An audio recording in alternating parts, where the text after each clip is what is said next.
Let's bring in my panel. Tammy Bruce, a Fox News political contributor, Dina Borelli, a Fox News contributor, both on set, and Jonas Max Ferris, a Fox News contributor and the co-founder of MaxFunds.com, and Gary B. Smith, a Fox News contributor and the Kadina Group president. Tammy, I want to start with you. You've lost two incredible stalwarts in the Republican Party. Orrin Hatch has passed more bills that have become law than anybody alive. You've had a Schuster in that congressional seat in Pennsylvania since 1972, Bill filling in for his father, Bud Schuster. Sure. He passed the last meaningful transportation bill that meant something. Losing these two Republicans who get things done, these stalwarts, does this hurt the Republican agenda going forward? I don't think so. I think you're looking at, like with 40 years for Orrin Hatch, obviously the people of Utah loved putting him in there and they kept doing it. But when 40 years, you are going to have a lot of chances to pass some bills, aren't you? And I think it's not necessarily just about volume, but it's about the nature of what's happening in the country and what needs to occur. So, look, we're going to get people in there, a couple new people. Inevitably, of course, this is not going to affect this year directly because we've got the midterms, and so they're in there to help the president's agenda through this year. But the president's agenda is affected by a much larger brush with Congress because either he's going to have congressional support after the midterms or he's not. And so that's where it comes, McConnell comes in, Paul Ryan comes in, the GOP in general.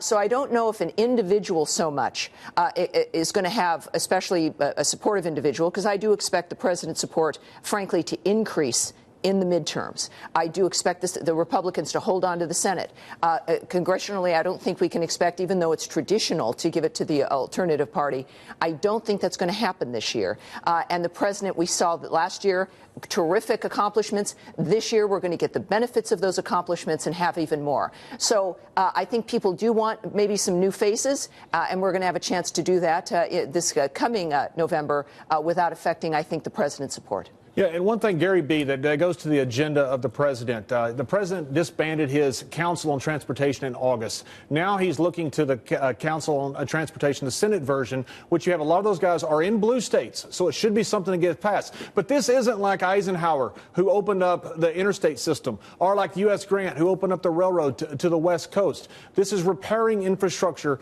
that has already been built in the United States but is dilapidated. Is this going to have the same economic impact that the president and all the Republicans are touting that it will? Well, I hope not, and and that sounds kind of flip, but we've been through this infrastructure before. I didn't like it when Obama raised the $1 trillion stimulus package for infrastructure. I don't like it when any president puts this money into infrastructure. I think you should leave that up to the states, the local government, and private enterprise. So, of all the things, John, on his agenda, the one thing I hope he doesn't do is infrastructure, because we've seen how badly that went under the Democrats. I don't think it's going to go any better under Obama. So I agree with part of what Tammy says. We're going to reap the benefits, certainly, of the tax reform. And not to be dismissed, all the regulations he's cut and will continue to cut. But I don't really see him, I don't think he's going to touch entitlements. Maybe they come to a draw on immigration. They do some immigration reform in exchange for the wall. But, John, that's pretty much it I can see. And that would be fine with me if he spends the next few years just not touching a whole lot. Deneen, they had some problems getting things done with the taxes. They promised by July 4th. They promised by the August recess. They finally got it done by year end. They promised repeal and replace on day one. They ended up not doing that at all. Are they going to be able to get infrastructure done? And if they are, to Gary B's point, what is different this time? Well, the age-old question is always who's going to pay for it? Where is this money going to come from? I think it's better off having the states deal with it, keep it as a local level issue.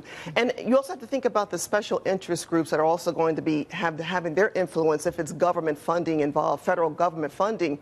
But I think the other initiative is to keep in mind are the Democrats.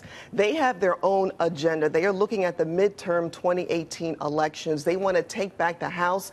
They are continuing to throw that red meat at their base to get the votes, impeach Trump, and also resist. That's their message. They don't have a message. message. And they did not support the tax cuts. How are they going to explain that to their base? They got a lot of explaining to do when you have Democrats, for example, who are part of the ones who are getting those $1,000 bonuses from these companies. How are they going to explain why they didn't support an initiative that will help their constituents? Jonas, one thing you've talked about often on Bulls and Bears, our weekly show, being the game from that show that has invaded our friend Charles' show here, is how are you going to pay for this? 1996, we're one vote away from balanced budget amendment. This tax bill is going to add somewhere around $1 trillion, depends on how this kabuki, fuzzy, dynamic scoring works, and the transportation bill is not paid for. What happens to budgets, and what happened to the Republican Party, who is supposed to be so fiscally conservative? It's not going to get paid for. I'd like to correct that. There's no state paying for roads and infrastructure. We just passed the tax law that takes away largely the benefit of property tax deductions and state tax deductions for many states. They're not going to be able to borrow a lot more money to fix stuff like they did coming out of the last recession. So that party's over. It's going to have to come from the federal government. And it's going to have a revenue model. Now, I will say Trump talks about doing a public partnership. So that's some of the problem. But it's not going to pay for it. And frankly, we're going to need to pay for it because it'd be too much stimulus at this point on top of a hot economy, on top of low unemployment, on top of a tax cut. You don't want to just have a big spending package to do infrastructure. We're not in a recession anymore. So you'd want to have a little bit of a tax to pay for it, the part that's not the private part. Otherwise, we might have inflation. So but this is all talk. It's never going to happen. They barely passed a tax cut that gave people money. They're not going to pass a paid-for infrastructure plan. Tammy, real quick, only about 30 seconds left, unfortunately. But you've had 7 government shutdowns since the Budget and Appropriations Act of 1976. They've all been over ideological differences between the Republicans and the Democrats, either Medicare or taxes under Reagan or Obamacare under President Obama. Sure.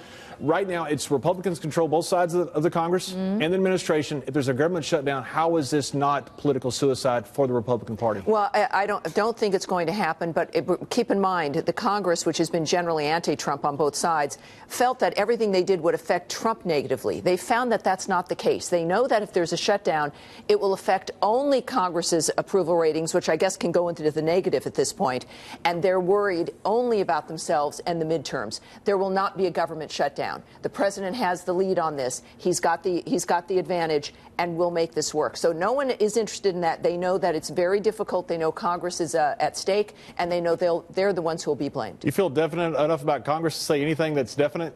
Well, when it comes to their own interests, when it comes to their own interests, I think you know what they'll do. Fair enough. Thank you very much.